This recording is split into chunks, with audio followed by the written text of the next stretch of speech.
State House correspondent Joe Ingles looks at what's being done to boost equipment, personnel, and more to help healthcare workers and first responders get ready for the peak sometime in mid-April to mid-May. The Ohio National Guard has been working alongside volunteers at food banks for more than a week. And now they're helping with preparations for building out hospitals and medical facilities in 8 different zones of the state. They are helping to assess the viability of spaces that could be used to treat patients when hospitals become overwhelmed by the projected surge in the number of COVID-19 patients. Helping build what we called alternate care sites, helping them, looking at how we might be able to help them staff them. We are, in some cases, we might be helping with transportation because this will mean more movement of patients. It'll mean more movement of all kinds of material. One region has 900 hospital beds that they need help moving. So we've got the resources and the manpower to help with that sort of thing. And the Guard might also be helping with another critical need, communication. Harris says members train for that. We practice what we call a PACE plan. What's the primary means of communication? What's the alternate means of communication? What's the contingency mean? What's the emergency mean? So we have the ability to go, in most cases, 4 deep in terms of communication. And we practice with our interagency partners to make sure that we're on the same bands as them, the same compatible equipment, and that sort of thing. So yeah, we've got the ability to set up satellites and provide internet access, to provide phone access, and the most austere environments. Harris says there are 11,000 Army National Guard members and 5,000 Air National Guard members, and he says many of them could be called in to help if needed. There's also a concerted effort by Ohio's businesses to help with the pandemic. Abbott Labs has received permission to make and market a 5-minute coronavirus testing kit.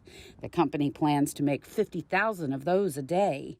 The Ohio maker of Purell has changed delivery of its hand sanitizers to help healthcare workers and first responders on the front lines. Battelle received FDA approval for its machines that can sanitize up to 80,000 N95 masks per machine per day. The company gave some to hard-hit states and has 2 in operation here in Ohio. And Battelle is seeking to do the same thing with other equipment such as ventilator parts.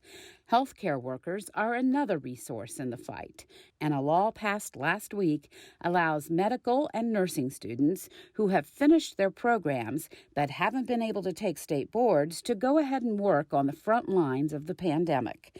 Many of the new nurses say they're looking forward to it despite the risk. No one's safe. No one's safe. I know that I have a lower likelihood of being ill. I don't have any comorbidities that would place me at a higher risk for this. And I would be lying if I said that I didn't have some concern, but my desire to serve the people of my community is much greater than my fear. And I think that I would feel awful to know that if I could help and I didn't, that living with that would be difficult. And the workers those new medical professionals will join on the front lines are doing the best with what they have for now. A paramedic with Delaware County EMS is repairing elastic on donated face masks that have sat unused for a while.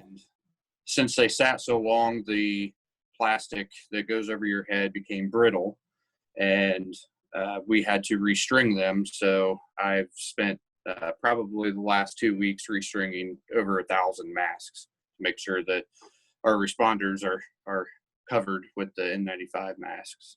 He's not the only one in the agency who's helping to provide personal protective equipment for first responders. Jeff Fischel is making reusable face shields.